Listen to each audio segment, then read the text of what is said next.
Hey, welcome to my YouTube channel. This is Robin Woodall, and this is Weight Loss Apocalypse. This video today is about body image and stigma. First of all of this content is described extensively in my book called Thin Supremacy. Right now it is only in ebook, so if you'd like to read it today, there's a link down below to my website where you can upload the book to an EPUB, a Kindle, or a Nook, and you can read all of this information. Okay, so we are going to start with stigma. Hold on, let's rewind that. We're going to start with body image. Body image is the mental image in your mind of what you want your body to look like. It typically represents what is seen positively in the culture you want to assimilate into. It symbolizes hard work ethic, intelligence. It can symbolize just your superiority as a human being, what's seen positively or given you higher marks of quality in association to an image of the body. So negative body image then comes when you compare your true body to those ideals, and the difference between the two creates that assumption that your body is less valuable in comparison to that ideal body image. So where stigma comes in is how the bodies that don't match that ideal are seen as negatively, inadequate, inferior. The association or symbolism would be that you're unintelligent, not hardworking, you're lazy, you're more diseased. So when you look at stigma, it's more particularly around disease and an overall sense of grossness. So if you look at this, here is what you find online. Stigma, a mark of disgrace associated with a particular circumstance, quality, or person. So think of it like leprosy in the biblical time. AIDS was stigmatized for a long time as kind of a gay disease in a negative way.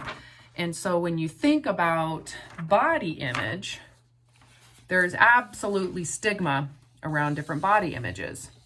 So this, I'm just going to show you some of the research, just so that if you want to reference this, any of you guys studying, I would recommend you get this and read it. This is up to date. It's basic. When was this published? I can't remember, 2013. So anyways, moving on. Okay, so the stigma of body fat is what I want to talk about. We've got a few more minutes. So in my first book, Thin Supremacy, in the Thin Supremacy series, I included a ton of vintage pictures. Notice how in this particular picture, ugly fat, the language here.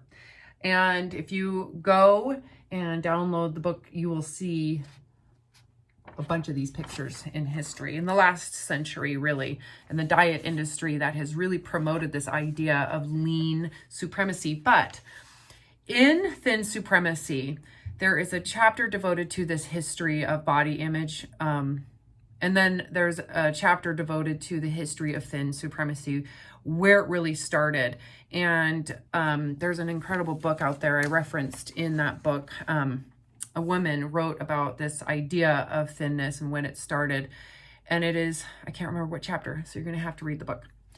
But it started with the height and weight chart, with the, actually it started way before that, but the height and weight charts after World War II really exploded the stigma of body fat. So I'm going to just go through a couple studies. These were studies documented weight and fat bias, or weight and fat stigma, in physicians, nurses, medical students, psychologists, dietitians, and fitness professionals. So all of this statistics is based on answers these professionals answered.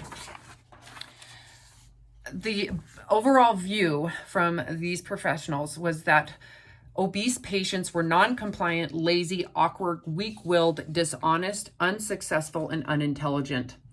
See how this is stigma. Physicians reported as patients' BMI, that's your body mass index, increased, so the likelihood of obesity increased. They reported as having less patience, less desire to help the patient. They saw the obese patient was a waste of their time and they had less respect for those patients. Again, here's some links to the reference.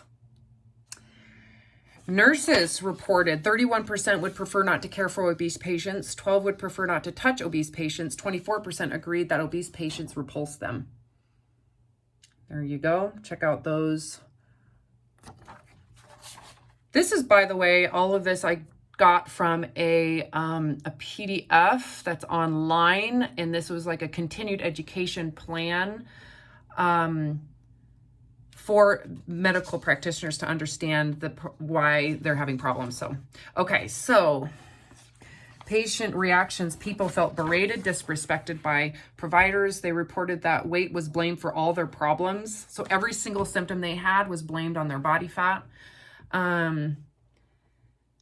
So this made people upset. They were reluctant to even go to the doctor, and they perceived that they were not taken seriously. I'm sorry, this printed out dark.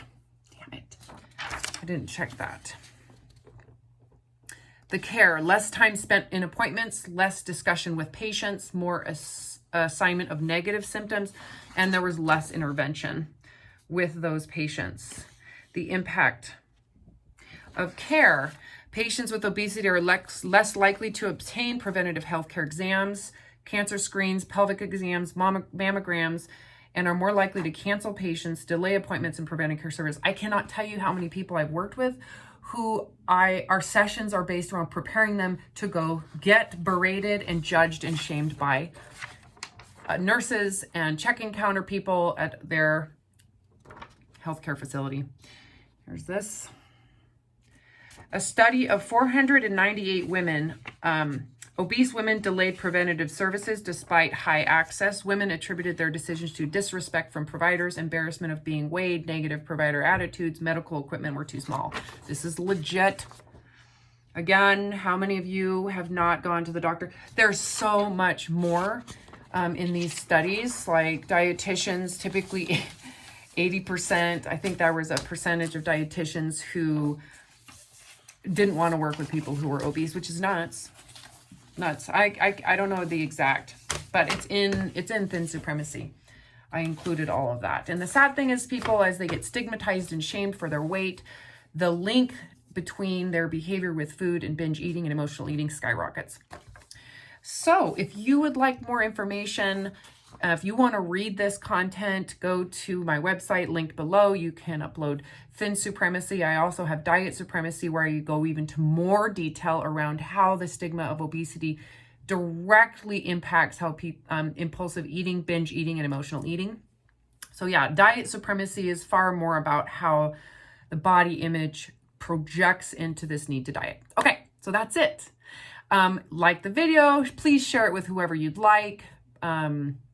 And read Thin Supremacy. I'd love your feedback. Comment below.